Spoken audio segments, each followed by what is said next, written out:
ಶ್ರೀಗುರುಭ್ಯೋ ನಮಃ. ಹರಿ ಓಂ. ಏಕದಂತಂ ಮಹಾಕಾಯಂ ವಾಣೀಂ ವಿದ್ಯಾಂ ಸರಸ್ವತೀಂ ನಮಾಮಿ ದೀನಬಾಲೋಹಂ ಜ್ಞಾನಮೋಕ್ಷಾರ್ಥಸಿದ್ಧಯೇ. ನಮಃ ಶಾಂತಾಯ ದಿವ್ಯಾಯ ಸತ್ಯಧರ್ಮಸ್ವರೂಪಿಣೆ ಸ್ವಾನಂದಾಮೃತತೃಪ್ತಾಯ ಶ್ರೀಧರಾಯ ನಮೋ ನಮಃ. ಜಗತ್ಕಲ್ಯಾಣಕಾರ್ಯಾಯ ನರರೂಪಧರಾಯ ಚ ಯೋಗಿರಾಜಾಯ ವಂದ್ಯಾಯ ಗುರುದಾಸಾಯ ತೇ ನಮಃ. ದತ್ತಾತ್ರೇಯಂ ಶಿವಂ ಶಾಂತಂ ಇಂದ್ರನೀಲನಿಭಂ ಪ್ರಭುಂ ಆತ್ಮಮಾಯಾರತಂ ದೇವಂ ಅವಧೂತಂ ದಿಗಂಬರಂ ಯೋ ಮಾತೃಗರ್ಭತೋ ಜಾತಃ ಶುಕ್ತಿತೋ ಮೌಕ್ತಿಕಂ ಯಥಾ ದೇಶಧರ್ಮಾಮೃತಂ ಯೋ ಹಿ ಶ್ರೀಸಮರ್ಥಂ ಪ್ರಣೌಮಿ ತಂ. ಶುಕಾಸಾರಿಖೇ ಪೂರ್ಣವೈರಾಗ್ಯಜಾಸೆ ವಸಿಷ್ಠಾಪರೇ ಜ್ಞಾನಯೋಗೇಶ್ವರಾಚೆ ಕವಿ ವಾಲ್ಮೀಕಾಸಾರಿಖಾಮಾನ್ಯ ಐಸಾ नमस्कार माझा सद्गुरु रामदास. जय जय रघुवीर समर्थ श्री गुरुदेव दत्त. मनोबोधं संप्रवक्ष्यामि समर्थोक्तं श्रुतिसम्मतं गुरुतत्वार्थसंयुक्तैः रामतत्त्वैः सुभूषितम्. ರಾಷ್ಟ್ರಗುರು ಸದ್ಗುರು ಶ್ರೀ ಸಮರ್ಥ ರಾಮದಾಸರಿಂದ ನಿರೂಪಿತವಾದ ವೇದಾಂತ ತತ್ವಗಳಿಂದ ಸಮ್ಮತವಾದ ಗುರುತತ್ವಾರ್ಥಗಳಿಂದ ಕೂಡಿದ ಶ್ರೀರಾಮತತ್ವಗಳಿಂದ ವಿಭೂಷಿತವಾಗಿರುವಂಥ ಶ್ರೀಮದ್ ಮನೋಬೋಧಿಯನ್ನು ಸದ್ಗುರುಗಳ ಕೃಪೆಯೊಂದಿಗೆ ನಿರೂಪಿಸ್ತಾ ಇದ್ದಾಗಿದೆ. ಶ್ರೀ ಸಮರ್ಥ ರಾಮದಾಸರು ಸತ್ಕರುಣ ಮಾನಸರಾಗಿ ಈ ಮನೋಬೋಧಿಯನ್ನು ಎಲ್ಲ ಮನಸ್ಸುಗಳಿಗೆ ಬೋಧಿಸ್ತಾ ಇದ್ದಾರೆ. ಮನಸ್ಸು ಚಂಚಲ, ಮನಸ್ಸು ಚಂಚಲ ನಿಜ. ಆದರೆ ನಮ್ಮ ಹೊರಗಡೆಗೆ ತೋರುವಂಥ ಮದ್ದಾನೆಯಂಥ ವಸ್ತುವೇನಲ್ಲ ಮನಸ್ಸು. ಅದು ನಮ್ಮೊಂದಿಗೇ ಇದ್ದು ನಮ್ಮನ್ನು ವಶ ಮಾಡಿಕೊಂಡು ಗುಲಾಮರನ್ನಾಗಿ ಮಾಡಿಕೊಳ್ಳಿಕ್ಕೆ ದಾಯಾದಿಯಂತೆ ಇದೆ. ನಮ್ಮ ನಿಜಸ್ವರೂಪ ಎನ್ನುವಂಥ ಸಂಪತ್ತನ್ನು ಕದಿಲಿಕ್ಕಾಗಿ ಯತ್ನ ಮಾಡ್ತಾ ಇರುವಂಥ ಅಂತಃಶತ್ರು ಮನಸ್ಸಾಗಿಬಿಟ್ಟಿದೆ ಇವತ್ತು. ನಮಗೆ ಕಾಣಿಸದೆ ಕಾಡಿಸುವ ಹಾಗೆ ಎಂದರೆ ಮನಸ್ಸು. ಒಂದು ರೀತಿಯಲ್ಲಿ ನೋಡಿದರೆ ಹೊರಗಿನ ಶತ್ರುಗಳನ್ನು ಜಯಿಸಲಿಕ್ಕೆ ಅಥವಾ ನಿಗ್ರಹಿಸಲಿಕ್ಕೆ ಉಪಯೋಗಿಸುವಂಥ ಆಯುಧಗಳಾದ ಖಡ್ಗ, ಗದೆ, ಚಕ್ರ, ಬಾಣ ಮುಂತಾದವುಗಳಿಂದಲೂ ಈ ಮನಸ್ಸನ್ನು ನಿಗ್ರಹಿಸಲಿಕ್ಕೆ, ಸೋಲಿಸಲಿಕ್ಕೆ ಆಗೋದಿಲ್ಲ. ವಿಜ್ಞಾನಿಗಳು ಕಂಡುಹಿಡಿದಂಥ ಬುಲೆಟ್ ಬಾಂಬುಗಳಿಂದಲೂ ಕೂಡ ಈ ಮನಸ್ಸೆಂಬ ಹಾಗೆಯನ್ನು ನಿಗ್ರಹಿಸಲಿಕ್ಕೆ ಸಾಧ್ಯ ಇಲ್ಲ. ಹಾಗಾದರೆ ಮನಸ್ಸನ್ನು ಗೆಲ್ಲಲಿಕ್ಕೆ ಅಥವಾ ಮನಸ್ಸನ್ನು ನಮ್ಮ ಅಧೀನಕ್ಕೆ ಒಳಪಡಿಸಿಕೊಳ್ಳಲಿಕ್ಕೆ ಯಾವುದೇ ಆಯುಧಗಳಿಲ್ಲವೇ? ಹಾಗಾದರೆ ಆಯುಧ ಇದೆ. ಆ ಆಯುಧಗಳು ಯಾವುವು ಕೇಳಿದರೆ ಜ್ಞಾನಿಗಳು ಹೇಳ್ತಾರೆ, ಜ್ಞಾನವೆಂಬ ಖಡ್ಗ, ವಿಚಾರ ಎನ್ನುವಂಥ ಗದೆ, ಅಸಂಗ ಎನ್ನುವಂಥ ಚಕ್ರ, ವಿವೇಕ ಎನ್ನುವಂಥ ಬಾಣ, ಈ ಮುಂತಾದ ಆಯುಧಗಳ ಬಳಕೆ ಮಾಡಿ ಮನಸ್ಸನ್ನು ವಶ ಮಾಡಿಕೊಳ್ಳಬಹುದು ಹೇಳಿ ತತ್ವಜ್ಞಾನ ನಮಗೆಲ್ಲ ಹೇಳಿರುವ ಉಪಾಯ ಇದು. ಮನಸ್ಸಿನ ದಬ್ಬಾಳಿಕೆ ಅಥವಾ ಬಾಧೆಗೆ ಗುರಿಯಾದ ಸಂಸಾರಿಗಳಿಗೆ, ಪ್ರಾಪಂಚಿಕರಿಗೆ ಅದರ ಉಪಾಯವನ್ನು ವೇದಾಂತ ಪುನಃ ಪುನಃ ಹೇಳುತ್ತಲೇ ಇದೆ. ಮನಸ್ಸಿಗೆ ಎರಡು ಸ್ವಭಾವವಿದೆ. ಮನೋಹಿ ದ್ವಿವಿಧಂ ಪ್ರೋಕ್ತೋ ಶುದ್ಧಂಚ ಅಶುದ್ಧಮೇವ ಚ. ಶುದ್ಧ ಅಶುದ್ಧ. ಮನಸ್ಸು ಕಾಮಕ್ರೋಧಾದಿಗಳ ಸುಳ್ಳು, ಮೋಸ, ವಂಚನೆ ಮುಂತಾದವುಗಳ ಸಂಗ ಮಾಡಿದರೆ ಅಶುದ್ಧವಾಗ್ತದೆ. ಸತ್ಯ, ಸಜ್ಜನಿಕೆ, ಪರೋಪಕಾರ, ಅಹಿಂಸೆ, ಭಗವತ್ ಸ್ವರೂಪ ಮುಂತಾದವುಗಳ ಚಿಂತನೆಯಲ್ಲಿ ಮನಸ್ಸಿದ್ರೆ ಶುದ್ಧ ಹಳೆ ಅನಿಸ್ಕೊಳ್ತದೆ. ಒಂದು ರೀತಿಯಿಂದ ಮನಸ್ಸು ಅನುಕೂಲಕಾರಿಯಾಗಿಬಿಟ್ರೆ ಅದು ನಮ್ಮ ಉದ್ಧಾರಕ್ಕೆ ಕಾರಣವಾಗ್ತದೆ. ಇನ್ನೊಂದು ರೀತಿಯಿಂದ ಮನಸ್ಸು ಹೊರಟು ಬಿಟ್ಟರೆ ಮನಸ್ಸು ನಮ್ಮನ್ನು ಅಧೋಗತಿಗೆ ಒಯ್ದುಬಿಡ್ತದೆ, ಅಧೋಗತಿಗೆ ಕಾರಣವಾಗಿಬಿಡ್ತದೆ ಈ ಮನಸ್ಸು. ಮನಸ್ಸಿನ ಅಸ್ತಿತ್ವವನ್ನು ಯಾರೂ ಕಂಡವರಿಲ್ಲ ಇವತ್ತಿನವರೆಗೆ. ಮನಸ್ಸಿನ ಮಹಿಮೆ ಅಪಾರ. ಆದರೆ ಈ ಮನಸ್ಸು ಕೆಳಮುಖವಾಗಿಯೂ ಮೇಲ್ಮುಖವಾಗಿಯೂ ಹರಿತಾ ಇರುವಂಥ ಸ್ವಭಾವ ಇಟ್ಕೊಂಡಿದ್ದರಿಂದ ಅದನ್ನು ಹೇಗೆ ಅಳಿಬೇಕೋ, ಹೇಗೆ ತಿಳಿಬೇಕೋ ಅರ್ಥವೇ ಆಗುವುದಿಲ್ಲ. ಮನಸ್ಸಿಗೆ ದೇಶವನ್ನಾಗಲಿ ಅವಕಾಶವನ್ನಾಗಲಿ ಕಲ್ಪಿಸಲಿಕ್ಕೂ ಸಾಧ್ಯ ಇಲ್ಲ. ಬೇರೆ ಬೇರೆ ಸಂಸ್ಕಾರಗಳಿಂದ ಹುಟ್ಟಿದ ಜೀವಿಗಳಲ್ಲಿ ಬೇರೆ ಬೇರೆ ಮಟ್ಟದ ಅಳವಿನಿಂದ ಬೇರೆ ಬೇರೆ ಸ್ಥಾಯಿಗಳಲ್ಲಿ ಸ್ಪಂದಿಸಿ ತರಂಗಗಳನ್ನು ಉರುಳಿಸ್ತಾ ಚೇಷ್ಟೆ ಮಾಡುವ ಅಂತರಂಗದ ವಿಚಿತ್ರ ವರ್ತನೆ ಮನಸ್ಸಿಗಿದೆ. ಅದು ಸ್ಪಷ್ಟವಾದ ಚಟುವಟಿಕೆಗಳಲ್ಲಿಯೂ ಅಸ್ಪಷ್ಟವಾದ ಚಟುವಟಿಕೆಗಳಲ್ಲಿಯೂ ತೊಡಗಿಕೊಂಡಿರ್ತದೆ ಮನಸ್ಸು. ಮನಸ್ಸಿನ ಮುಖಗಳು ಯಾವುವು ಕೇಳಿದರೆ ಮನಸ್ಸು, ಬುದ್ಧಿ, ಚಿತ್ತ, ಅಹಂಕಾರ ಇವು ಒಂದೇ ಅಂತರಂಗದ 4 ವ್ಯಾಪಾರಿ ಮುಖಗಳಾಗಿಯೇ ತೋರ್ತಾ ಇದ್ದಾವೆ. ಸಂಕಲ್ಪ ವಿಕಲ್ಪಗಳಲ್ಲಿ ಮನಸ್ಸು ತೊಡಗಿದಾಗ ಮನಸ್ಸು ಹೇಳನಿಸ್ತದೆ. ವಿವೇಕವನ್ನು ಆಶ್ರಯಿಸಿ ಒಳ್ಳೆಯದು ಯಾವುದು ಕೆಟ್ಟದ್ದು ಯಾವುದು ಹೇಳಿ ವಿಂಗಡಿಸಿ ನಿಶ್ಚಯಿಸುವಾಗ ಅದು ಬುದ್ಧಿ ಹೇಳಿ ಅನಿಸ್ಕೊಳ್ತದೆ. ನಾನು ನನ್ನದು ಹೇಳುವುದನ್ನು ಮುಂದೆ ಮಾಡಿಕೊಂಡು ವ್ಯವಹರಿಸ್ತಾ ಇರುವಾಗ ಅದು ಅಹಂಕಾರ ಅನಿಸ್ಕೊಳ್ತದೆ. ಮನಸ್ಸು ಸಂಸ್ಕಾರ ವಾಸನೆಗಳ ಉಗ್ರಾಣ, ನೆನಪುಗಳ ಅಂಗಣ, ಸಚ್ಚಿಂತನೆಗಳ ಸಭಾಂಗಣ ಇದ್ದ ಹಾಗೆ. ಕೆಲವರು ಹೇಳ್ತಾರೆ ಮನಸ್ಸು ನೊಣವಿದ್ದ ಹಾಗೆ. ನೊಣ ಪಂಚಾಮೃತದ ಮೇಲೂ ಹೋಗಿ ಕುಳಿತುಕೊಳ್ಳುತ್ತದೆ, ಕೆಸರು ಗುಂಡಿಯ ಮೇಲೆ ಹೋಗಿಯೂ ಕುಳಿತುಕೊಳ್ಳುತ್ತದೆ. ಅದು ಆದೀತು ಇದು ಆದೀತು ಹೇಳುವ ಸ್ವಭಾವ ಮನಸ್ಸಿಗಿದೆ. ಆದರೆ ನೊಣಕ್ಕೆ ಯಾವುದು ಹೊಲಸು ಯಾವುದು ಪವಿತ್ರ ಹೇಳುವ ತಿಳುವಳಿಕೆ ಇರುವುದಿಲ್ಲ. ಆದರೆ ಬುದ್ಧಿ ಇರುವ ಜೀವಿಯಲ್ಲಿ ಅದು ತಿಳಿತದೆ, ತಿಳುವಳಿಕೆಗೆ ಬರುತ್ತದೆ. ಆದರೂ ಮನಸ್ಸು ಅಂಥ ಬುದ್ಧಿಜೀವಿಯನ್ನು ತನ್ನ ವಶದಲ್ಲಿ ಇಟ್ಟುಕೊಳ್ಳುವುದರಿಂದ ಎಲ್ಲಿ ಬೇಕಾದರೂ ಓಡಾಡಿಸಿಬಿಡುತ್ತದೆ. ಅದಕ್ಕಾಗಿಯೇ ನಾವು ಮನಸ್ಸನ್ನು ವಶದಲ್ಲಿಟ್ಟುಕೊಳ್ಬೇಕು ಅಂತ ಹೇಳೋದು. ರೇ ರೇ ಮಾನಸ ಭೃಂಗಮಾ ಕುರು ಮುದ ಝಂಕಾರ ಕೋಲಾಹಲಂ. ಎಲೆ ಮನಸ್ಸೆಂಬ ದುಂಬಿಯೇ, ವ್ಯರ್ಥವಾಗಿ ಝೇಂಕಾರದ ಕೋಲಾಹಲ ಮಾಡಬೇಡ. ನಿಶ್ಶಬ್ದಂ ಹರಿಪಾದ ಪುಲ್ಲ ಕಮಲೇ ಮಾಧೀಕಮಾಸ್ವಾದಯ. ಶಬ್ದವನ್ನು ಮಾಡದೆ ಭಗವಂತನ ಚರಣವೆಂಬ ಅರಳಿದ ಕಮಲದಲ್ಲಿ ಮಕರಂದವನ್ನು ಆಸ್ವಾದನೆ ಮಾಡು. ನಿಜ, ಈ ಮಾತು ಇವತ್ತಿನ ದಿನಗಳಲ್ಲಿ ಬಹಳ ಅಮೂಲ್ಯವಾದದ್ದು. ದುಂಬಿ ಹಾಗೆ ಚಂಚಲವಾದ ಮನಸ್ಸು ಅತ್ತಿತ್ತ ಹೋದ ಕಡೆಗಳಲ್ಲಿ ಅನಗತ್ಯವಾದ ವಿಷಯಗಳಲ್ಲಿ ತೊಡಗಿಕೊಂಡು ಗೊಂದಲಕ್ಕೆ ಕಾರಣವಾಗಿಬಿಡ್ತದೆ. ಕಷ್ಟದ ಕಂದಕದಲ್ಲಿ ಬೀಳಿಸ್ತದೆ, ಬೇಸರದ ಬಲೆಯಲ್ಲಿ ಸಿಲುಕಿಸ್ತದೆ. ಅಂಥ ಸ್ಥಿತಿ ಬಾರದ ಹಾಗೆ ನೋಡಿಕೊಳ್ಳಿಕ್ಕೆ ಈ ಮನಸ್ಸಿಗೆ ಬೋಧನೆ ಬೇಕು, ತತ್ವ ಬೇಕು. ನಮ್ಮ ಮನಸ್ಸಿಗೆ ಇವತ್ತು ನಾವೇ ಬೋಧಿಸಿಕೊಳ್ಳಬೇಕು. ಏನು ಕೇಳಿದರೆ, ಈ ಮನಸ್ಸೇ ಅಲ್ಲಿ ಎಲ್ಲಿ ಅಲೆದಾಡಬೇಡ. ಹೊರಗಿನ ಯಾವುದೇ ವಿಚಾರ ವಿಷಯಗಳಲ್ಲಿಯೂ ನಿನಗೆ ಹಿತವಾಗುವುದಿಲ್ಲ, ಸುಖ ಸಿಗುವುದಿಲ್ಲ, ಶಾಂತಿ ಲಭಿಸುವುದಿಲ್ಲ, ಸ್ವಾನಂದದ ಪ್ರಾಪ್ತಿಯಾಗುವುದಿಲ್ಲ, ಪುಣ್ಯ ದೊರಕೋದಿಲ್ಲ. ಯಾವ ಸಾಧನೆಯಾಗಲಿ ಆಸ್ವಾದನೆಯಾಗಲಿ ನಿನಗೆ ಹೊರಗೇನೂ ಸಿಗುವುದಿಲ್ಲ. ವಿಷಯದ ಬಾಹ್ಯಾಡಂಬರದ ಯಾವ ಕಸದ ತೊಟ್ಟಿಯ ಮೇಲೆ ಹೋಗಿ ನೀನು ಕುಳಿತುಕೊಂಡರೂ ನಿನಗೆ ಹಿತ ಇಲ್ಲ. ನೀನು ಈಗ ನೇರವಾಗಿ ಪರಮಾತ್ಮನ ಚರಣ ಎನ್ನುವಂಥ ಅರಳಿದ ಕಮಲದಲ್ಲಿ ಹೋಗಿ ಕುಳಿತುಕೋ. ಅಲ್ಲಿ ನಿನಗೆ ಸ್ವಾನಂದ ಸ್ವಾನುಭವ ಎನ್ನುವಂಥ ಮಕರಂದದ ಆಸ್ವಾದನೆಯ ಮಹಾಭಾಗ್ಯ ಸಿಗ್ತದೆ. ಅದರಿಂದಲೇ ನಿನಗೂ ಹಿತ, ಜಗತ್ತಿಗೂ ಹಿತ ಹೇಳಿ ಬೋಧಿಸಿ ಮನಸ್ಸನ್ನು ಆ ಗುರುದೇವರ ಕಡೆಗೆ ಹರಿಸಬೇಕಾಗಿದೆ. ಇಲ್ಲವಾದರೆ ಹೊರಗೆ ಪೆಟ್ಟು ತಿಂದು ತಿಂದು ತಿಂದು ಈ ಮನಸ್ಸು ಸತ್ತು ಸುಣ್ಣವಾಗಿಬಿಡ್ತದೆ. ಹೊರಗಿನ ಯಾವುದರಲ್ಲಿ ಎಷ್ಟು ಹೆಣಗಾಡಿದರೂ ಹೋರಾಡಿದರೂ ದುಃಖವೇ ಮನಸ್ಸಿಗೆ ಗತಿಯಾಗಿಬಿಡ್ತದೆ ಆಗ.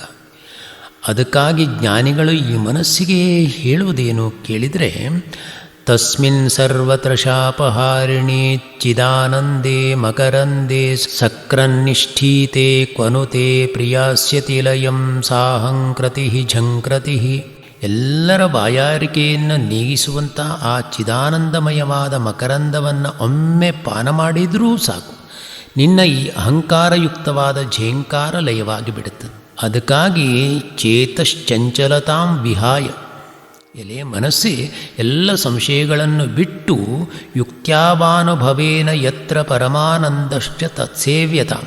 ಯುಕ್ತಿ ಮತ್ತು ಅನುಭವದಿಂದ ಕೂಡಿದ ಪರಮಾನಂದ ಎನ್ನುವಂಥದ್ದು ಎಲ್ಲಿ ಲಭ್ಯವಾಗ್ತದೆಯೋ ಸಿಗ್ತದೆಯೋ ಅಂಥ ಪರಮಾತ್ಮನ ಪಾದಾರವಿಂದವನ್ನು ಸೇವಿಸುವವನಾಗು ಎನ್ನುವಂಥ ಬೋಧೆ ಮನಸ್ಸಿಗೆ ಇಂದು ಬೇಕಾಗಿದೆ. ಇಲ್ಲವಾದರೆ ಕುರುಡು ನಾಯಿತ ಸಂತೆಗೆ ಬಂತಂತೆ, ಅದು ಏತಕ್ಕೆ ಬಂತು, ಕುರುಡು ನಾಯಿತ ಸಂತೆಗೆ ಬಂತಂತೆ ಹೇಳುವ ಹಾಗೆ ಈ ಮನಸ್ಸಿನ ಅವಸ್ಥೆಯಾಗಿಬಿಡುತ್ತದೆ.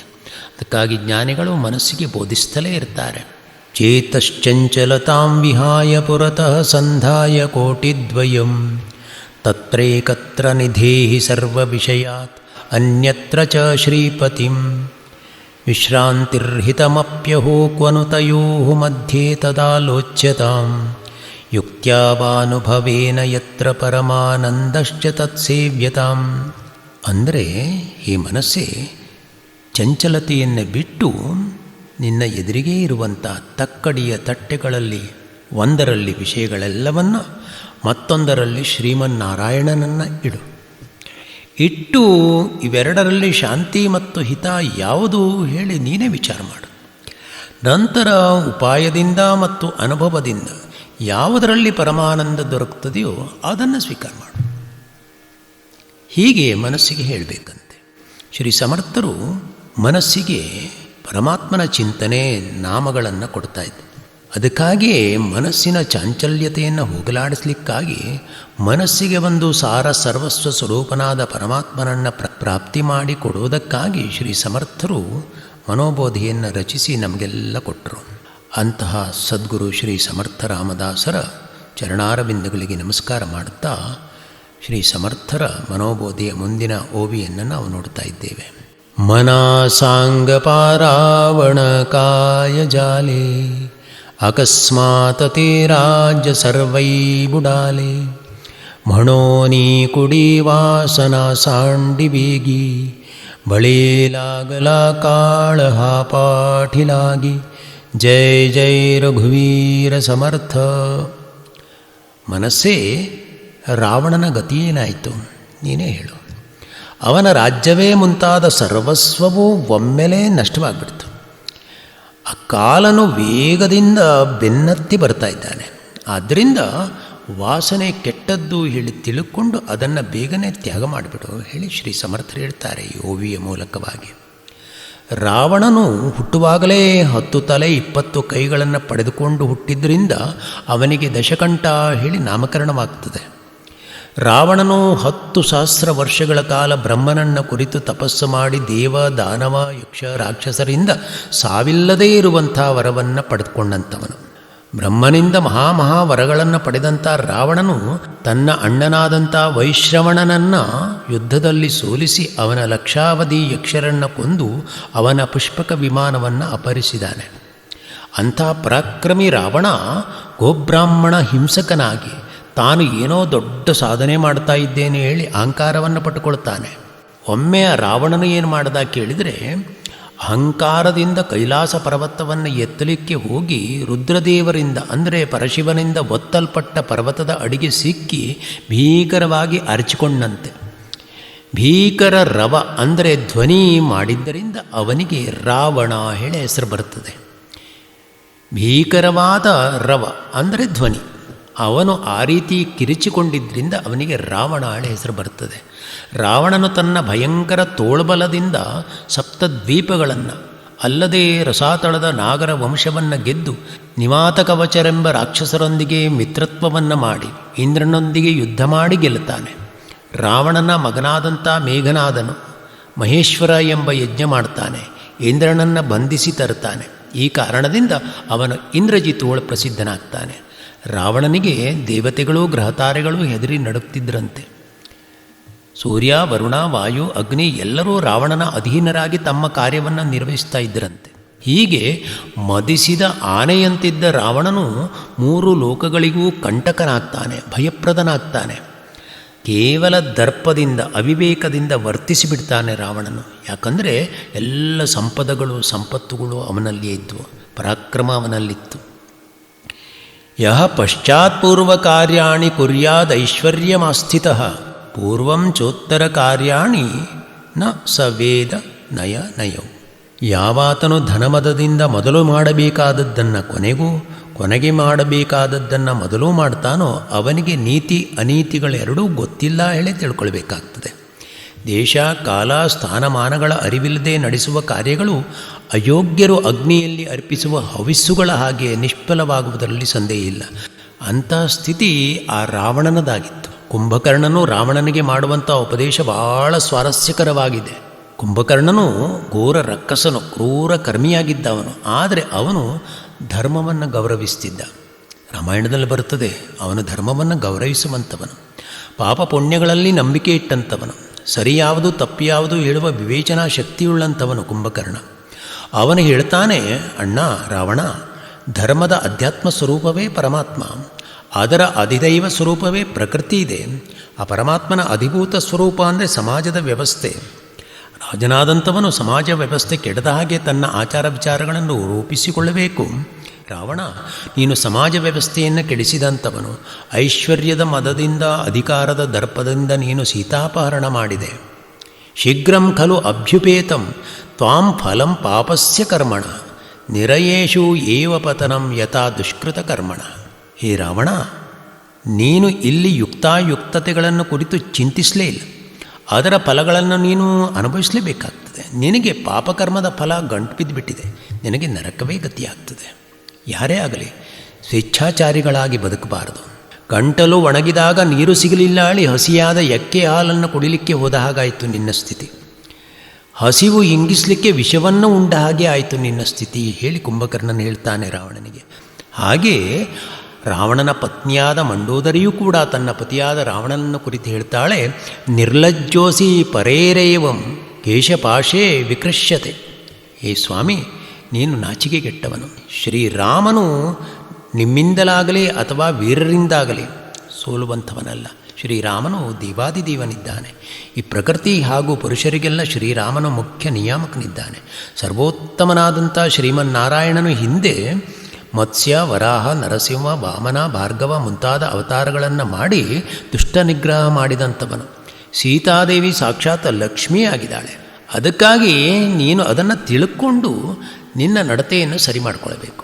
ಇನ್ನೂ ರಾಮನಲ್ಲಿ ಸಂಧಿಯೇ ಉಚಿತ ಮನ್ನಿಸೆನ್ನ ವಚನವ ಮಮನಾಥ. ಈಗ ಶ್ರೀರಾಮನಾಗಿ ಬಂದಿರುವಂಥ ಪರಮಾತ್ಮನು ಹಿಂದಿನ ಕಲ್ಪದಲ್ಲಿ ಮೀನಿನ ಅಂದರೆ ಮತ್ಸ್ಯಾವತಾರ ಮಾಡಿ ವೈವಸ್ವತ ಮನುವನ್ನು ಎಲ್ಲ ರೀತಿಯ ಕಷ್ಟ ಪರಂಪರೆಗಳಿಂದ ರಕ್ಷಣೆ ಮಾಡಿದ್ದಾನೆ.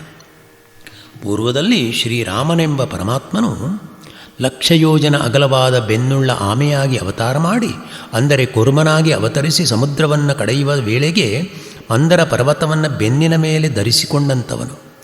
ಒಮ್ಮೆ ಆ ಮಹಾತ್ಮನಾದ ಪರಮಾತ್ಮನು ವರಾಹರೂಪ ತಾಳಿ ಭೂಮಿಯನ್ನೆತ್ತಿ ತರುವಾಗ ಅತ್ಯಂತ ದುಷ್ಟನಾದ ಹಿರಣ್ಯಾಕ್ಷ ಎಂಬ ರಾಕ್ಷಸನನ್ನು ಕೊಂದು ಕೆಡವಿದಾನೆ. ಹಾಗೆಯೇ ಅಂದು 3 ಲೋಕಗಳನ್ನು ಪೀಡಿಸ್ತಾ ಇರುವಂಥ ಹಿರಣ್ಯಕಶಿಪು ಎಂಬ ದೈತ್ಯನನ್ನು ಆ ರಘುರಾಮನು ನರಸಿಂಹ ಅವತಾರ ಧಾರಣೆ ಮಾಡಿ ಸಂಹಾರ ಮಾಡಿದ್ದಾನೆ.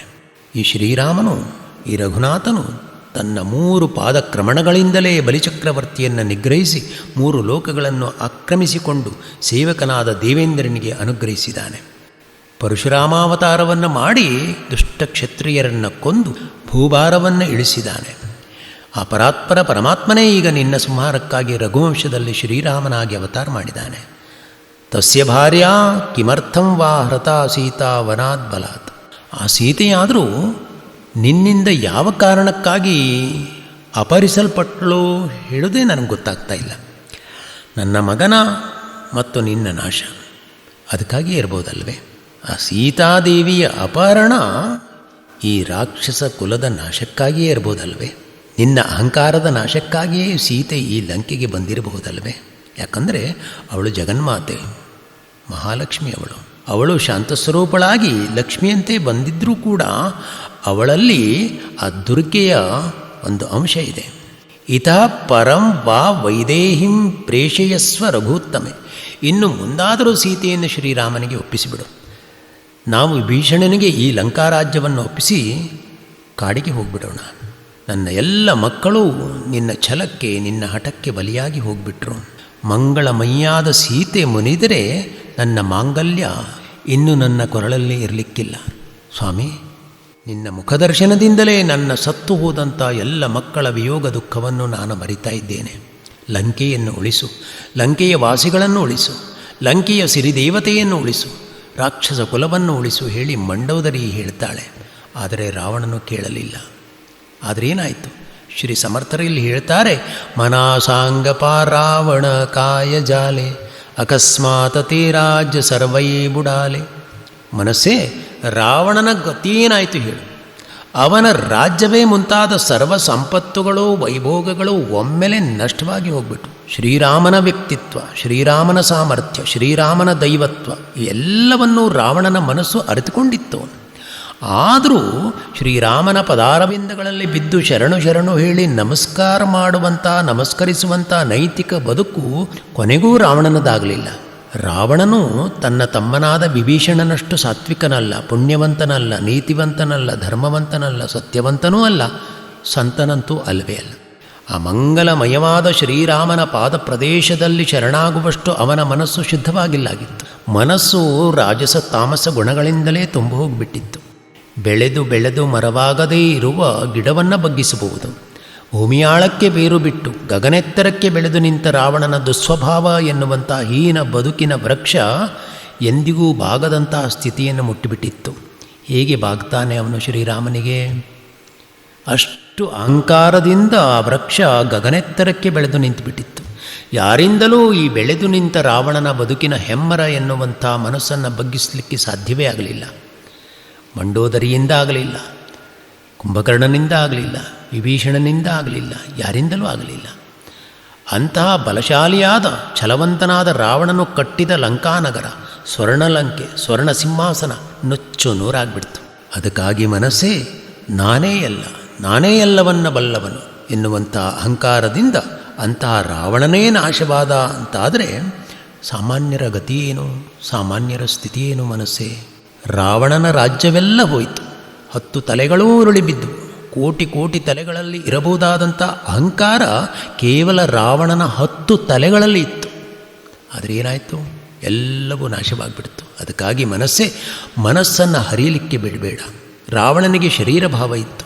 ಅಂಥ ಶರೀರ ಭಾವನೆ ಕೆಟ್ಟದ್ದು ಹೇಳಿ ತಿಳಿದು ಮನಸ್ಸೇ, ನೀನು ರಾವಣನಂತೆ ಆಗಬೇಡ, ರಾಮನಂತೆ ಆಗೋಳು. ಶ್ರೀ ಸಮರ್ಥರು ಹೇಳ್ತಾರೆ, ಮಣೋನಿ ಕುಡಿ ವಾಸನ ಸಾಂಡಿವೇಗಿ ಬಳೇಲಾಗಲ ಕಾಳಹ ಪಾಠಿಲಾಗಿ.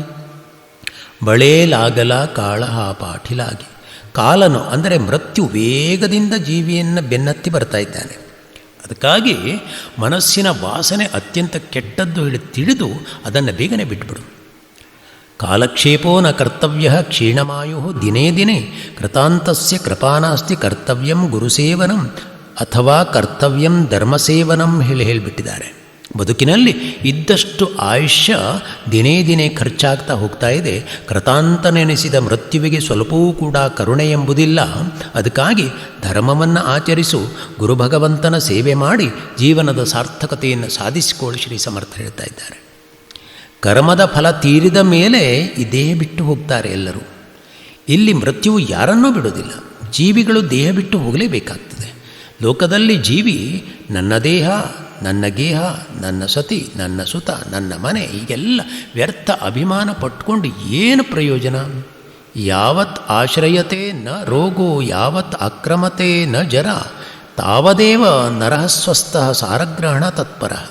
ಎಲ್ಲಿಯವರೆಗೆ ಶರೀರಕ್ಕೆ ರೋಗ ಬರುವುದಿಲ್ವೋ, ಎಲ್ಲಿಯವರೆಗೆ ವಾರ್ಧಕ್ಯ ಬಂದಿರುವುದಿಲ್ವೋ ಅಷ್ಟರ ಪೂರ್ವದಲ್ಲಿ, ಅಂದರೆ ಅದಕ್ಕಿಂತ ಮೊದಲೇ ಈ ನರಜನ್ಮವನ್ನು ಪಡೆದಂಥವರು ಸಾರಗ್ರಹಣ ತತ್ಪರ. ಸಾರ ಯಾವುದು? ಅದ್ವಿತೀಯ ಪರಮಾತ್ಮ ತತ್ವ.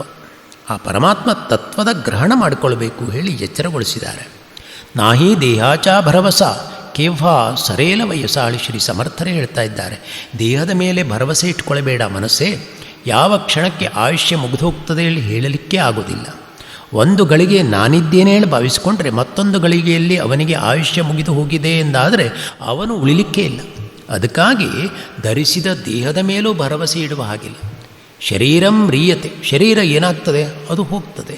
ಇದನ್ನು ಅರಿತುಕೊಂಡು ದೇಹಮಿತ್ಯಾ ಜಾಣೋನಿ ಜೀವೆ ಯಾಚೆ ಸಾರ್ಥಕಚೀಕರಾವೆ ಭಜನ ಭಾವೇ ತೋಷಭಾವೇ ಚಿತ್ತ ಸದ್ಗುರು ಚೇಳಿ ಹೇಳ್ತಾರೆ ಶ್ರೀ ಸಮರ್ಥ ರಾಮದಾಸರು. ದೇಹ ಇದು ಮಿಥ್ಯೆ, ಇದು ಉಳಿದಿಕ್ಕಿಲ್ಲ, ಇದು ಉಳಿಲಾರದು. ಇದನ್ನು ತಿಳ್ಕೊಂಡು ಅರಿತುಕೊಂಡು ಕೇವಲ ವಿಷಯಭೋಗಕ್ಕಾಗಿ ದೇಹವನ್ನು ಮೀಸಲಾಗಿಡದೆ ದೇಹದ ಸಾರ್ಥಕತೆ ಮಾಡಿಕೊಳ್ಳುವುದಕ್ಕಾಗಿ ಗುರುಸ್ಮರಣೆ, ಭಗವಂತನ ಸ್ಮರಣೆ ಮಾಡ್ತಾ ಈ ಚಿತ್ತ ಆ ಭಗವಂತನಿಗೆ ಅರ್ಪಣೆ ಮಾಡುವ ಹಾಗೆ ಮಾಡಿಕೊಳ್ಬೇಕು. ಹಾಗೆ ಮಾಡಿದರೆ ನರಜನ್ಮದ ಸಾರ್ಥಕತೆ ಆಗ್ತದೆ. ಈ ಕರ್ಮಭೂಮಿಯಲ್ಲಿ, ಈ ಮೃತ್ಯುಭೂಮಿಯಲ್ಲಿ ಯಾವ ದೇಹವೂ ಉಳಿಲಿಕ್ಕಿಲ್ಲ. ದೇವತೆಗಳು ಕಲ್ಪ ಕೋಟಿಯ ತನಕ ಆಯುಷ್ಯ ಗಳಿಸಿಕೊಂಡರೂ ಕೂಡ ಅವರಿಗೂ ಮೃತ್ಯು ತಪ್ಪುವುದಿಲ್ಲ. ದೇವತೆಗಳು, ಋಷಿಗಳು, ಸಿದ್ಧರು, ಯೋಗಿಗಳು ಕೂಡ ದೇಹ ಬಿಡಲೇಬೇಕಾಗಿರ್ತದೆ. ಬದುಕಿನಲ್ಲಿ ಗಳಿಸಿದ ಯಾವುದೂ ನಮಗೆ ಕೊನೆಗೆ ಸಹಾಯಕವಾಗುವುದಿಲ್ಲ. ಆದ್ದರಿಂದ ಶರೀರ ಭಾವವನ್ನು ಬಿಡಬೇಕು ಹೇಳಿ ಶ್ರೀ ಸಮರ್ಥರು ಮನಸ್ಸಿಗೆ ಬೋಧಿಸ್ತಾ ಇದ್ದಾರೆ. ಅವರು ಹೇಳ್ತಾರೆ, ಮಣೋನಿ ಕುಡಿ ವಾಸನಾ ಸಾಂಡಿಬೇಗಿ.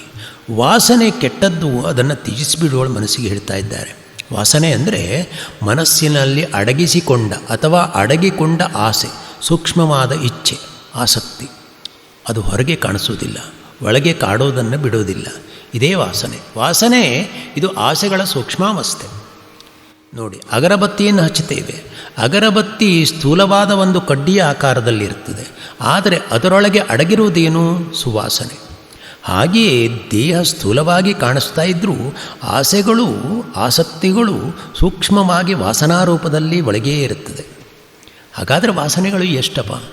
ದೇಹವಾಸನೆಯ ಜಂತೋ ಲೋಕವಾಸನಾಪಿ ಚ ಶಾಸ್ತ್ರವಾಸನೆಯ ಜ್ಞಾನಂ ಯಥಾವತ್ ನೈವ ಜಾಯತೆ. ದೇಹವಾಸನೆಯಿಂದಲೂ, ಲೋಕವಾಸನೆಯಿಂದಲೂ, ಶಾಸ್ತ್ರವಾಸನೆಯಿಂದಲೂ ಆತ್ಮಜ್ಞಾನವಾಗುವುದಿಲ್ಲ ಅಂತ ಹೇಳ್ತಾರೆ ಜ್ಞಾನಿಗಳು. ಈ ಮೂರು ವಾಸನೆಗಳು ಮನಸ್ಸಿನಲ್ಲಿ ಇರುವಂಥವುಗಳು. ಇದು ಪರಮಾತ್ಮ ಜ್ಞಾನಕ್ಕೆ, ಪರಮಾತ್ಮ ಸಾಕ್ಷಾತ್ಕಾರಕ್ಕೆ ಅಡ್ಡಿ ಆತಂಕಗಳಾದ್ದರಿಂದ ಶ್ರೀ ಸಮರ್ಥರ ಮನಸ್ಸಿಗೆ ಮಣೋನಿ ಕುಡಿ ವಾಸನಾ ಸಾಂಡಿಬೇಕಿ ಅಂದರೆ ವಾಸನೆ ಕೆಟ್ಟದ್ದೋಳೆ, ಅದನ್ನು ತ್ಯಾಗ ಮಾಡೋಳು ಮನಸ್ಸಿಗೆ ಹೇಳ್ತಾರೆ. ಹೀಗೆ ವಾಸನೆಗಳನ್ನು ಮನಸ್ಸಿನಿಂದ ತ್ಯಜಿಸಿಬಿಟ್ರೆ ನಮ್ಮ ಜೀವನ ಅನ್ನುವುದು ಯೋಗಿಗಳ ಜೀವನವಾಗಿಬಿಡುತ್ತದೆ. ಯಾಕಂದರೆ ಚಿತ್ತಸ್ಯ ಹಿ ಪ್ರಸಾದೇನ ಹಂತಿ ಕರ್ಮ ಶುಭಾಶುಭಂ ಪ್ರಸನ್ನಾತ್ಮ ಆತ್ಮನೇ ಸ್ಥಿತ್ವ ಸುಖಮಾತ್ಯಂತಮಶ್ನುತೆ. ಮನಸ್ಸಿನ ಪ್ರಸನ್ನತೆಯಿಂದ ಜ್ಞಾನಿ ಪುಣ್ಯ ಪಾಪ ಕರ್ಮಗಳನ್ನು ನಾಶ ಮಾಡಿಕೊಳ್ತಾನೆ. ಪ್ರಸನ್ನವಾದ ಮನಸ್ಸುಳ್ಳವನಾಗಿ ಅನಂತವಾದ ಆತ್ಮಸುಖವನ್ನು ಅನುಭವಿಸ್ತಾನೆ. ಅದಕ್ಕಾಗಿ ವಾಸನಾ ಸಂಘ ತ್ಯಾಜ್ಯ. ವಾಸನೆಗಳ ಸಂಘ ಯಾವಾಗಲೂ ತ್ಯಾಜ್ಯವಾದದ್ದು. ಕೇವಲ ಹೊರಗಿನಿಂದ ಆಸೆಗಳನ್ನು ತ್ಯಾಗ ಮಾಡ್ತೇನೆ ಹೇಳಿದರೂ ಸಾಕಾಗುವುದಿಲ್ಲ. ಮನಸ್ಸಿನ ಆಳದಿಂದಲೇ ವಾಸನೆಗಳ ತ್ಯಾಗ ಮಾಡುವಳು ಹೇಳ್ತಾ ಇದ್ದಾರೆ. ವಾಸನಾ ತ್ಯಾಗದಿಂದಲೇ ನಿನಗೆ ವಿಮುಕ್ತಿ ಪ್ರಾಪ್ತಿ ಹೇಳಿ ಮನಸ್ಸಿಗೆ ಹೇಳ್ತಾರೆ. ಶ್ರೀ ಸಮರ್ಥರು ಈಗ ಮುಂದಿನ ಓವಿಯನ್ನು ಆರಂಭಿಸ್ತಾರೆ. ಜೈ ಜೈ ರಘುವೀರ ಸಮರ್ಥ. ಜೀವಾ ಕರ್ಮಯೋಗೇ ಜನೇ ಜನ್ಮಜಾಲ ಪರಿಸೇವಟಿ ಕಾಳಮುಖೇ ನಿಮಾಲ ಮಹಾಥೋರತೆ ಮೃತ್ಯುಪಂಥೇ ಚಿಗೇಲೆ ಕಿತಿ ಏಕತೆ ಜನ್ಮಲೇಯಾಣಿ ಮೇಲೆ. ಜೈ ಜೈ ರಘುವೀರ ಸಮರ್ಥ. ಸಮರ್ಥರು ಹೇಳ್ತಾರೆ, ಮೊದಲು ಮಾಡಿದ ಕರ್ಮದ ಫಲವಾಗಿ ಜೀವಿಗೆ ಜನ್ಮ ಬರ್ತದೆ, ಜನ್ಮ ಬಂದಿದೆ. ಆದರೂ ಕೊನೆಗೆ ಮೃತ್ಯುವಿಗೆ ತುತ್ತಾಗ್ತಾನೆ. ಶ್ರೇಷ್ಠನೆನಿಸಿದವರೂ ಕೂಡ ಮರಣದ ದಾರಿಯಿಂದಲೇ ಹೋಗಿಬಿಟ್ರು. ಹೀಗೆ ಹುಟ್ಟಿ ಹುಟ್ಟಿ ಸತ್ತು ಸತ್ತು ಹೋದವರೆಷ್ಟೋ ಜನರಿದ್ದಾರೆ. ಶ್ರೇಷ್ಠನೆನಿಸಿದರೂ ಗೇಲೆ ಗೇಲೆ, ಹೋದರು ಹೋದರು ಹೇಳಿ ದಾಸಬೋಧೆ ಹೇಳುತ್ತದೆ. ಮೊದಲು ಮಾಡಿದ ಕರ್ಮ ಅಂದರೆ ಹಿಂದಿನ ಜನ್ಮದ ಕರ್ಮ, ಅಲ್ಲದೆ ಇಂದು ಮಾಡಿದ ಕರ್ಮ. ಕರ್ಮಣಾ ಜಾಯತೆ ಜಂತುಗಳು ಶ್ರೀ ಶಂಕರಾಚಾರ್ಯರು ಹೇಳ್ತಾರೆ. ಕರ್ಮದ ಫಲವಾಗಿ ಜೀವಿಗೆ ಪುನರಾವೃತ್ತಿ ಅಂದರೆ ಮತ್ತೆ ಜನ್ಮ ಬರುತ್ತದೆ, ಮತ್ತೆ ಮರಣ ಬರುತ್ತದೆ. ಕರ್ಮದಿಂದಲೇ ಜೀವಿಗೆ ಜನ್ಮ. ಸಂತ ತುಕಾರಾಮರು ಹೇಳ್ತಾರೆ, ಏಕ ಏಕ ಯೋನಿ ಕೋಟಿ ಕೋಟಿ ಫೇರಿ ಅಂದರೆ ಒಂದೊಂದು ಯೋನಿಯಲ್ಲಿ ಕೋಟಿ ಕೋಟಿ ವೇಳೆ ಹುಟ್ಟಿ ಬರುವ ಚಕ್ರದಲ್ಲಿ ಬಿದ್ದು ಮತ್ತೆ ಜನ್ಮಕ್ಕೆ ಬರ್ತಾರೆ ಹೇಳಿ ಹೇಳ್ತಾರೆ ಅವರು. ಹೋಗುವುದು ಬರೋದು, ಹೋಗುವುದು ಬರೋದು, ಈ ಕ್ರಿಯೆಗಳು ನಿರಂತರ ಸಾಗ್ತಾ ಇರ್ತದೆ. ಯಾವುದರಿಂದ? ಕರ್ಮದಿಂದ. ಕರ್ಮ ಯಾರನ್ನು ಬಿಡೋದಿಲ್ಲ. ಹೇಗೆ ರೇಷ್ಮೆಯ ಹುಳು ತನ್ನ ದೇಹವನ್ನು ನೂಲುಗಳಿಂದ ಸುತ್ತಿಕೊಂಡು ತನ್ನನ್ನು ರಕ್ಷಿಸಿಕೊಳ್ಬೇಕು ಬಯಸ್ತಾ ಇರ್ತದೆ. ಆದರೆ ಕೊನೆಗೆ ಅದರೊಳಗಿಂದ ಹೊರಕ್ಕೆ ಬರಲಾರದೆ ಅದಕ್ಕೆ ಸಿಕ್ಕಿಕೊಂಡು ಅಲ್ಲಿಯೇ ಸತ್ತೋಗ್ಬಿಡ್ತದೆ. ಹಾಗೆಯೇ ಮನುಷ್ಯನು ತನ್ನ ಮಕ್ಕಳು, ಹೆಂಡತಿ, ಮಿತ್ರರು, ಬಂಧು ಬಾಂಧವರು, ವಿಷಯ ವೈಭೋಗ ಎಲ್ಲವುಗಳ ಮೇಲಿನ ಮಮತೆ ಮೋಹಗಳ ಕಟ್ಟುಗಳಿಂದ ಬಿಗಿಯಾಗಿ ಬಂಧಿಸಲ್ಪಟ್ಟು ಕೊನೆಗೆ ವ್ಯಥೆ ಪಟ್ಟುಕೊಂಡು ಸಾಯ್ತಾನೆ. ಮತ್ತೆ ಕರ್ಮ ತೀರಿಸಲಿಕ್ಕೆ ಬರ್ತಾನೆ. ಅದಕ್ಕೆಲ್ಲ ಕಾರಣ ಏನು? ಮನಸ್ಸು. ಗತೇಪಿತೋಯೇ ಸುಶಿರಂ ಕುಲೀರೋ ಹಾತುಂ ಶಕ್ತೋ ಮ್ರಿಯತೆ ವಿಮೋಹಾತ್ ಯಥಾ ತಥಾ ಗೇಹ ಸುಖಾನುಶಕ್ತೋ ವಿನಾಶಮಾಯಾತಿ ನರೋ ಭ್ರಮೇಣ. ನೀರು ಹರಿದು ಹೋದ ಮೇಲೂ ಹೇಗೆ ಏಡಿ ತನ್ನ ಬಿಲವನ್ನು ಬಿಡಲಾರದೆ ಮೋಹದಿಂದ ಸತ್ತು ಹೋಗ್ಬಿಡ್ತದೆಯೋ ಹಾಗೆಯೇ ಮನೆಯ ಸುಖದಲ್ಲಿಯೇ ಆಸಕ್ತನಾಗಿರುವ ಮನುಷ್ಯನ ಭ್ರಾಂತಿಯಿಂದ ನಾಶ ಹೊಂದಿಬಿಡ್ತಾನೆ. ಮನಸ್ಸಿನಲ್ಲಿ ಉಂಟಾಗುವ ಇಚ್ಛೆ, ಆಸಕ್ತಿ, ಆಸೆ ಇವುಗಳಿಂದಲೇ ಜೀವಿ ಅದರ ಬಂಧನದಿಂದ ಸಾವನ್ನು ಕಾಣುತ್ತಾನೆ. ಮತ್ತೆ ಕರ್ಮದ ಬಲದಿಂದ ಹುಟ್ಟಿ ಬರ್ತಾನೆ. ಶ್ರೀ ಶಂಕರಾಚಾರ್ಯರು ಹೇಳ್ತಾರೆ, ಗೃಹಸ್ಪೃಹಾಪಾದ ನಿಬದ್ಧ ಶಂಕಲ ಕಾಂತಾಸುತಾಶ ಪಟುಕಂಠಪಾಶ ಶೀರ್ಷೇ ಪತದ್ಭೂರ್ಯ ಶನಿರ್ಹಿ ಸಾಕ್ಷಾತ್ ಪ್ರಾಣಾಂತಹೇತು ಪ್ರಬಲಾದನಾಶ. ಮನೆಯ ಮೇಲಿನ ಆಸೆ ಕಾಲುಗಳಿಗೆ ಬಿಗಿದ ಬೇಡಿಯಾಗಿರುತ್ತದೆ. ಅದು ಹೆಂಡತಿ ಮಕ್ಕಳ ಮೇಲಿನ ಆಸೆ ಕೊರಳಿಗೆ ಹಾಕಿದ ಬಲವಾದ ನೇಣಾಗಿರ್ತದೆ. ಹಣದ ಮೇಲಿನ ಆಸೆ ತಲೆಯ ಮೇಲೆ ಬಿದ್ದು ಪ್ರಾಣವನ್ನು ಕೊನೆಗಾಣಿಸುವುದಕ್ಕೆ ಕಾರಣವಾದ ದೊಡ್ಡ ಸಿಡಿಲೇ ಆಗಿರುತ್ತದೆ. ಎಲ್ಲ ಆಸೆಗಳಿಂದಲೇ ಜೀವಿ ಕರ್ಮ ಮಾಡ್ತಾ ಇರ್ತಾನೆ. ಆ ಕರ್ಮದ ಫಲವಾಗಿಯೇ ಜೀವಾ ಕರ್ಮಯೋಗೇ ಜನಿ ಜನ್ಮಜಾಲ, ಜೀವಿ ಜನ್ಮಕ್ಕೆ ಬರ್ತಾ ಇರ್ತಾನೆ. ನಂತರ ಪರೀಶೇವಟಿ ಕಾಳಮುಖಿ ನಿಮಾಲ, ಮೃತ್ಯುವಿಗೆ ತುತ್ತಾಗ್ತಾನೆ. ಹೀಗೆ ಬರುವಿಕೆ ಹೋಗುವಿಕೆ ಅಂದರೆ ಜನ್ಮ ಮರಣಗಳಿಗೆ ಕೊನೆಯೇ ಇರುವುದಿಲ್ಲ. ಎಂತೆಂಥ ಶ್ರೇಷ್ಠರಾದವರು ಕೊನೆಗೆ ಮರಣದ ದಾರಿಯಲ್ಲಿಯೇ ಸಾಗಿದ್ರೋಳು ಶ್ರೀ ಸಮರ್ಥರು ಇರ್ತಾರೆ. ಹೀಗೆ ಹುಟ್ಟಿ ಹೋದವರೆಷ್ಟೋ, ಕರ್ಮ ಮಾಡಿ ಬಂದವರೆಷ್ಟೋ ಯಾರಿಗೂ ತಿಳಿಯುವುದಿಲ್ಲ. ದೀಪದ ಹುಳು ದೂರದಿಂದಲೇ ಆ ದೀಪದ ಕುಡಿಯನ್ನು ನೋಡಿ ಭಾಳ ಚೆನ್ನಾಗಿದೆ ಹೇಳುವ ಬುದ್ಧಿಯಿಂದ ಅದರ ಮೇಲೆ ಬಿದ್ದು ಸಾಯ್ತದೆ. ಹಾಗೆಯೇ ವಿವೇಕವಿಲ್ಲದಂಥ ಮನಸ್ಸು ವಿಷಯದ ಇಚ್ಛೆಯನ್ನು ಹೊಂದಿ ವಿಷಯ ಭೋಗದಲ್ಲಿ ತೊಡಗಿಕೊಂಡು ಅದರಲ್ಲಿಯೇ ಅದೇ ಚಿಂತನೆಯಲ್ಲಿಯೇ ಬಿದ್ದು ಸಾಯ್ತದೆ. ಮತ್ತೆ ಕರ್ಮ ತೀರಿಸಲಿಕ್ಕೆ ಆ ಜೀವಿ ಜನ್ಮ ತಾಳ್ತದೆ. ಮಾಡಿದ ಕರ್ಮ ಪಾಪಕರ್ಮವಾಗಿರಲಿ ಪುಣ್ಯಕರ್ಮವಾಗಿರಲಿ ಅದನ್ನು ಅನುಭವಿಸಲಿಕ್ಕೆ ಮತ್ತೆ ಹುಟ್ಟಿ ಬರಲೇಬೇಕಾಗ್ತದೆ. ಅದಕ್ಕಾಗಿ ಶ್ರೀ ಸಮರ್ಥರು ಜೀವಾ ಕರ್ಮಯೋಗೆ ಜನಿ ಜನ್ಮಜಾಲ ಹೇಳ್ತಾ ಇದ್ದಾರೆ. ಶ್ರೀ ಸಮರ್ಥರು ಹೇಳ್ತಾರೆ, ಮನಸ್ಸೇ ಇದನ್ನು ಚೆನ್ನಾಗಿ ತಿಳಿದುಕೊಂಡು ಜನ್ಮವರ್ಣ ರಹಿತನಾಗುವ ಪ್ರಯತ್ನ ಮಾಡು. ಯಾರ ಮನಸ್ಸು ಪರಮಾತ್ಮನಲ್ಲಿ ನಿರಂತರವಾಗಿ ನೆಲೆಯಾಗಿರ್ತದೆಯೋ ಆ ಮನಸ್ಸಿಗೆ ಮಾತ್ರ ಪರಮಾತ್ಮ ಪ್ರಾಪ್ತಿಯ ಅನುಭವ ಬರುತ್ತದೆ. ನಂತರ ಅಂಥ ಜೀವಿಗೆ ಹುಟ್ಟು ಸಾವು ಎನ್ನುವಂಥ ದ್ವಂದ್ವವೇ ಇರುವುದಿಲ್ಲ. ಬುದ್ಧಿಯಿಂದ ಕೂಡಿದ ಯಾವ ಜಾಣ ಮನಸ್ಸಿದೆಯೋ ಆ ಮನಸ್ಸು ವಿಷಯದಲ್ಲಿ ದೋಷವನ್ನು ಪರಿಶೀಲನೆ ಮಾಡಿಕೊಂಡು ಕರ್ಮಪಾಶದಿಂದ ಮುಕ್ತವಾಗ್ತದೆಯೋ ಅದೇ ಮನಸ್ಸು ಮುಕ್ತಿಯ ಮಹಾ ಹಬ್ಬವನ್ನು ಆಚರಿಸ್ತದೆ, ಸಂಭ್ರಮವನ್ನು ಆಚರಿಸ್ತದೆ. ಅದಕ್ಕಾಗಿ ಮನಸ್ಸೇ ಬಂಧಶ್ಚ ಮೋಕ್ಷೋ ಮನಸೈವ ಪುಂಸಾಂ, ಬಂಧವಾಗಲಿ ಮೋಕ್ಷವಾಗಲಿ ಎಲ್ಲ ಮನಸ್ಸಿನಿಂದಲೇ ಉಂಟಾಗುವಂಥದ್ದು. ಅರ್ಥೋಪಿ ಅನರ್ಥೋಪಿ ಆಮನೈವ ಸಿದ್ಧ್ಯತಿ ಶುದ್ಧೇನ ಮೋಕ್ಷೋ ಮಲಿನೇನ ಬಂಧ. ಅರ್ಥವೋ ಅನರ್ಥವೋ ಮನಸ್ಸಿನಿಂದಲೇ ಉಂಟಾಗ್ತದೆ. ಶುದ್ಧವಾದ ಮನಸ್ಸಿನಿಂದ ಮೋಕ್ಷ, ಮಲಿನವಾದ ಕೊಳಕು ಮನಸ್ಸಿನಿಂದ ಬಂಧ. ಬಲವಾದ ಗಾಳಿಯಿಂದ ದೀಪ ನಂದಿ ಹೋಗುವ ಹಾಗೆ ಕರ್ಮದ ಪ್ರಬಲವಾದ ಕಾರಣದಿಂದ ಜೀವಿ ಮೃತ್ಯುವಶನಾಗ್ಬಿಡ್ತಾನೆ.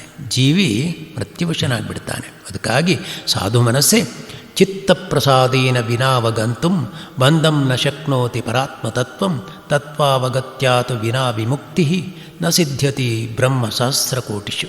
ಮನಸ್ಸೇ ನಿನ್ನ ಕೃಪೆಯಿಲ್ಲದೆ, ನಿನ್ನ ಅನುಗ್ರಹ ಇಲ್ಲದೆ ಬಂಧನವನ್ನಾಗಲಿ ಪರಮಾತ್ಮ ತತ್ವವನ್ನಾಗಲಿ ಅರಿತುಕೊಳ್ಳಲಿಕ್ಕೆ ಸಾಧ್ಯ ಆಗೋದಿಲ್ಲ. ತತ್ವವನ್ನು ಅರಿತುಕೊಂಡ ಹೊರತು ಕೋಟಿ ಕೋಟಿ ಬ್ರಹ್ಮಕಲ್ಪಗಳಾದರೂ ಮೋಕ್ಷ ಸಿಗೋದಿಲ್ಲ. ಅದು ಯಾವ ತತ್ವ? ಗುರುತತ್ವ, ಆತ್ಮತತ್ವ. ಮನಸ್ಸು ಪ್ರಸನ್ನವಾಗಿ ಇಲ್ಲದೇ ಇರುವುದೇ ಮನಸ್ಸಿಗೆ ಬಂಧ. ಮನಸ್ಸು ಪ್ರಸನ್ನವಾಗಿರುವುದೇ ಮನಸ್ಸಿಗೆ ಸಾಂಸಾರಿಕ ಬಂಧನದ ಬಿಡುಗಡೆ. ಮನಸ್ಸೇ ಸಂಸಾರ ವರ್ಧಕೋ ಕರ್ಮ. ಸಂಸಾರದ ಭಾವವನ್ನು ಹೆಚ್ಚಿಸುವಂಥ ಕರ್ಮಗಳನ್ನು ಬಿಟ್ಟು, ದೇಹಭಾವ ಜೀವಭಾವಗಳನ್ನು ಬಿಟ್ಟು ಆತ್ಮಭಾವವನ್ನು ತೊಟ್ಟು ಆತ್ಮಸುಖಿಯಾಗುವ ಶ್ರೀ ಸಮರ್ಥರು ಹೇಳ್ತಾರೆ. ಅಷ್ಟು ಮನಸ್ಸು ಹೊರಮುಖವಾಗಿ ನೋವನ್ನು ಅನುಭವಿಸುವುದಕ್ಕಿಂತ ಅಂತರ್ಮುಖವಾಗಿ ಅಂತರಾತ್ಮನಲ್ಲಿ ನೆಲೆಸುವ ಹಾಗೆ ಆಗಬೇಕು. ಅದನ್ನು ನಾವು ಆ ಭಗವಂತನಲ್ಲಿ ಸದ್ಗುರುವಿನಲ್ಲಿ ಬೇಡಿಕೊಳ್ಳಬೇಕು. ಹೀಗೆ ಮನಸ್ಸು ಪರಮಾತ್ಮಮಯವಾಗಬೇಕು, ಪ್ರಪಂಚಮಯವಾಗಿರಬಾರದು. ಅದಕ್ಕಾಗಿ ಶ್ರೀ ಸಮರ್ಥರು ಸುಂದರವಾಗಿ ಮನೋಬೋಧಿಯ ಓವಿಗಳನ್ನು ನಮಗಾಗಿ ಕರುಣೆಯಿಂದ ಅನುಗ್ರಹಿಸಿದ್ದಾರೆ. ಇಂಥ ಸಮರ್ಥರ ಶ್ರೀ ಪಾದಾರವಿಂದಗಳಿಗೆ ಪ್ರಣಾಮವನ್ನು ಸಲ್ಲಿಸ್ತಾ ಶ್ರೀ ಗುರುಗಳ ಚರಣಗಳಿಗೆ, ಶ್ರೀ ಶ್ರೀಧರ ಸ್ವಾಮಿಗಳ ಶ್ರೀ ಚರಣಗಳಿಗೆ ನಮಸ್ಕಾರ ಮಾಡುತ್ತಾ ಈ ಭಾಗವನ್ನು ನಾವು ಮುಗಿಸ್ತಾ ಇದ್ದೇವೆ. ಭಗವಾನ್ ಸದ್ಗುರು ಶ್ರೀ ಶ್ರೀಧರ ಸ್ವಾಮಿ ಮಹಾರಾಜ್ ಕಿ ಜೈ, ಸದ್ಗುರು ಶ್ರೀ ಸಮರ್ಥ ರಾಮದಾಸ್ ಸ್ವಾಮಿ ಮಹಾರಾಜ್ ಕಿ ಜೈ, ಸದ್ಗುರು ಶ್ರೀ ಗುರುದಾಸ ಸ್ವಾಮಿ ಮಹಾರಾಜ್ ಕಿ ಜೈ, सद्गुरु श्री दत्तात्रेय स्वामी महाराज की जय. जय जय रघुवीर समर्थ श्री गुरुदेव दत्त.